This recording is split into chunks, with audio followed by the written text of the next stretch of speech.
Will a father's obsession lead him to his daughter, or to a dangerous mission of revenge? Guan finds himself in a mysterious land, inside a magical cave, where he hears the voice of his daughter Tangerine calling out for him. At the back of the cave, he sees a glowing image of some kind of deity, but before he can try to understand it, he wakes up. In reality, Guan is waiting patiently on top of a hill, still haunted by his daughter's disappearance 6 years ago. His obsession with finding her caused his divorce, but he still can't let go. Suddenly, a truck appears on the road, and Guan throws rocks at it with blinding speed and outstanding precision, curving them along the way. The truck crashes, and Guan attacks the driver, demanding to know where his daughter is. But the driver's companion knocks Guan over and runs away with his friend. When he stands up again, Guan checks the back of the truck and finds it full of children, confirming these men were the traffickers he was looking for. Unfortunately, Tangerine isn't among them.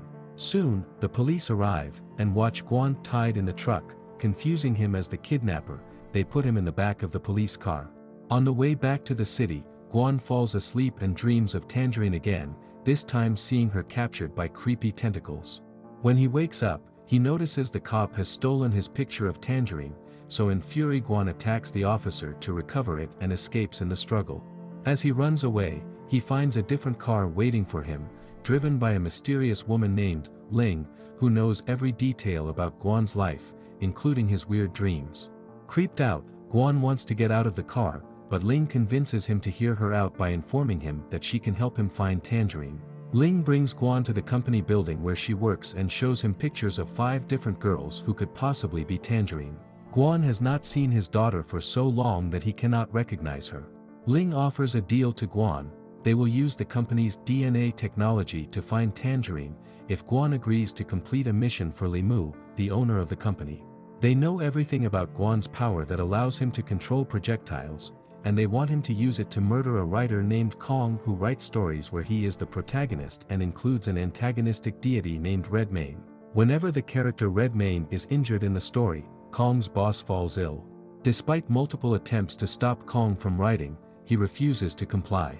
The company cannot sue Kong, because no court of law will believe the story. Guan has trouble believing the situation too, but he has no choice but to accept the mission, since it is his only chance to find his daughter.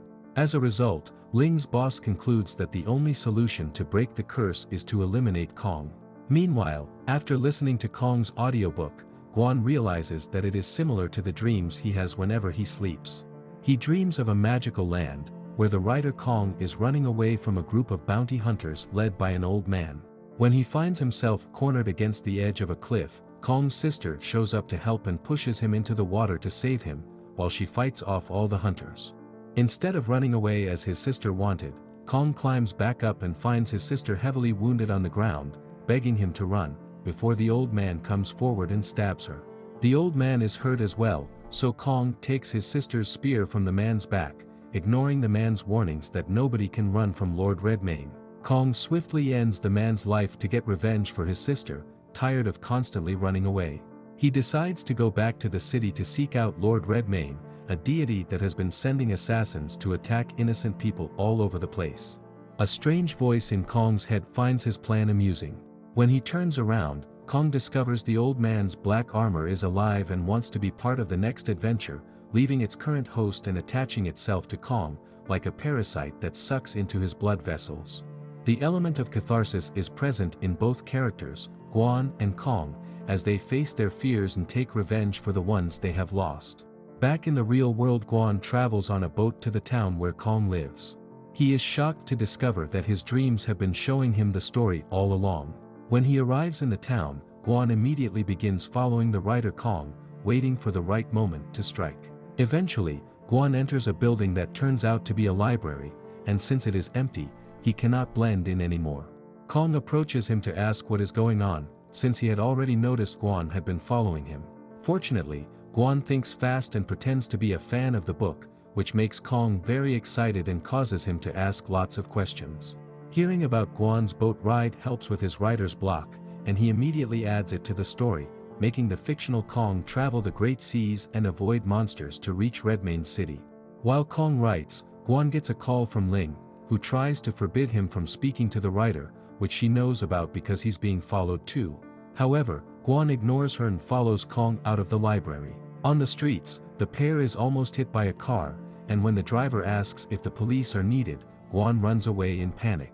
In his hurry, he drops his hotel card key in his dream journal, and when Kong picks it up and reads it, he's shocked and immediately hit with inspiration. As the fictional Kong makes his way to the city, he stumbles upon a sight that makes his heart sink. A festival is in full swing, with every citizen gathered around a giant statue of Red Mane, worshipping their deity with blind devotion. But then, the statue raises its arm and points towards the neighboring town, and all hell breaks loose. In an instant, the citizens grab their weapons and begin to chant Redman's name, ready to fight to the end for their lord. Kong is shocked by the senseless violence unfolding before him, and he turns to Black Armor for an explanation. It's then that he learns the truth. Redmane thrives on humanity's suffering, and he is responsible for the destruction of all but 2 cities. Manipulating his followers with ease, he leads them into battles that result in pointless genocide and destruction. The neighboring town tries to defend itself with a group of skilled archers, but they are no match for Redmane's followers.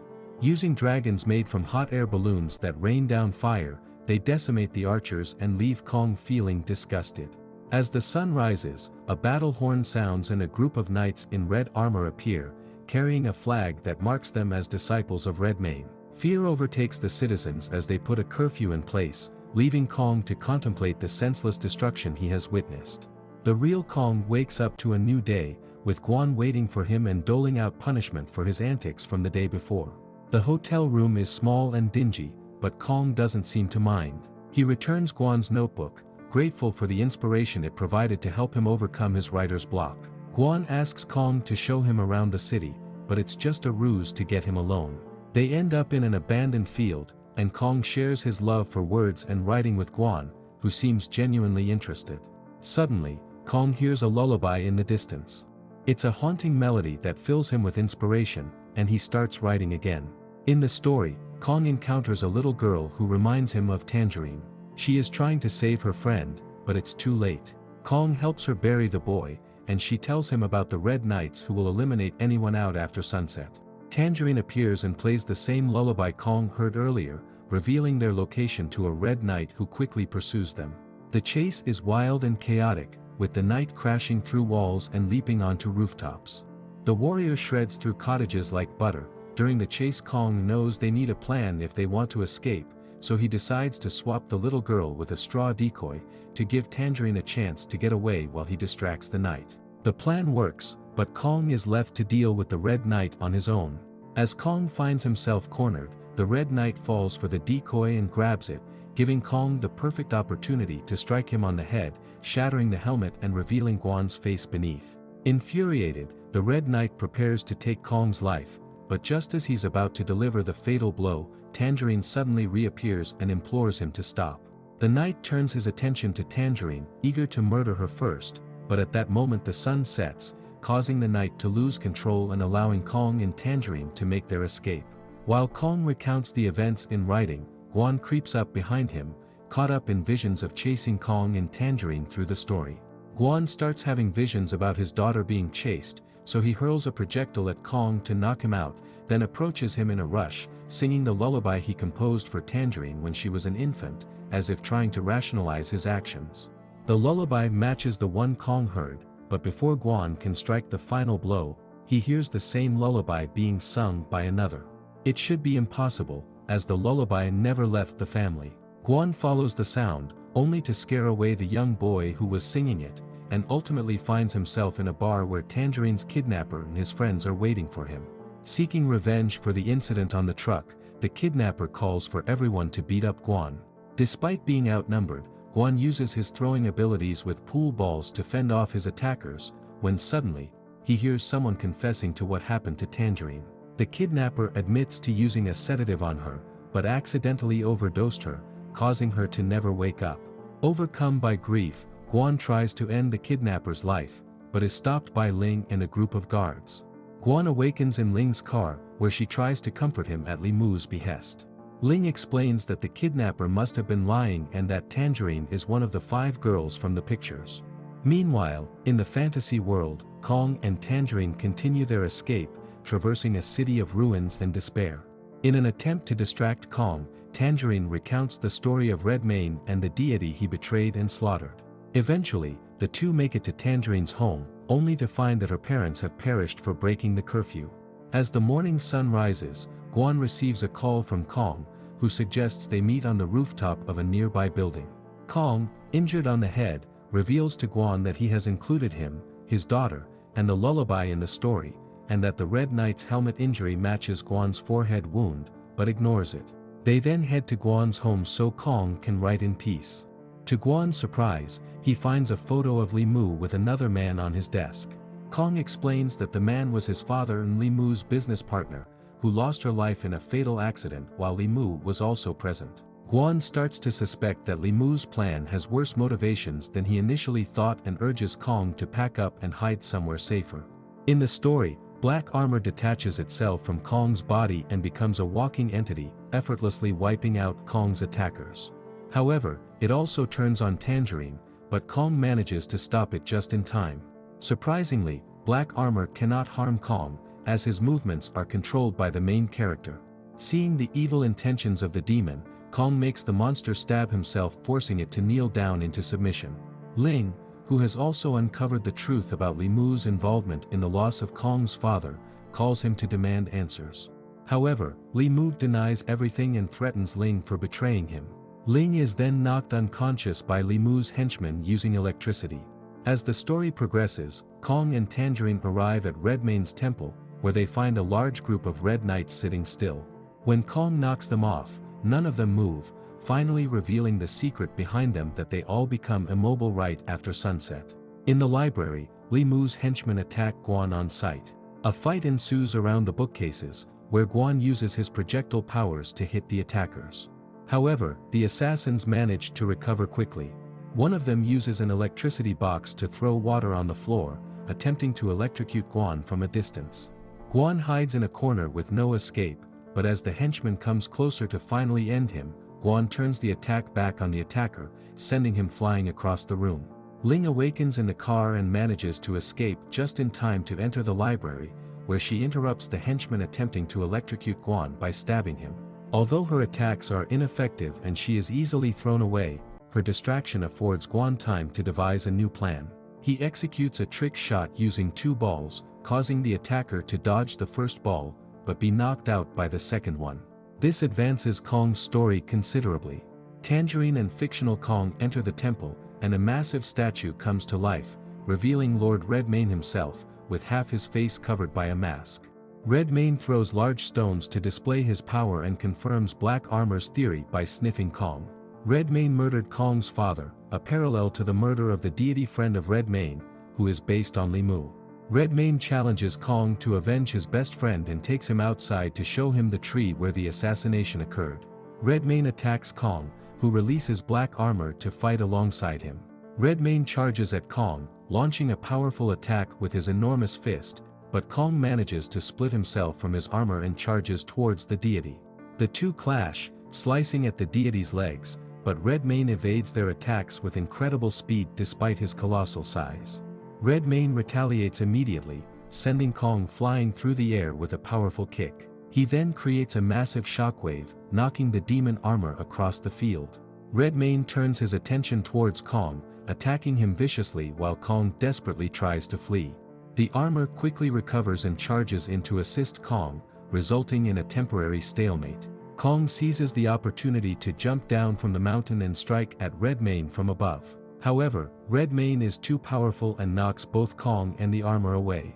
Redmayne grabs Kong and attempts to torture him by squeezing him to death, but the armor manages to throw his weapon and cut Redmayne's hand, saving Kong in the nick of time.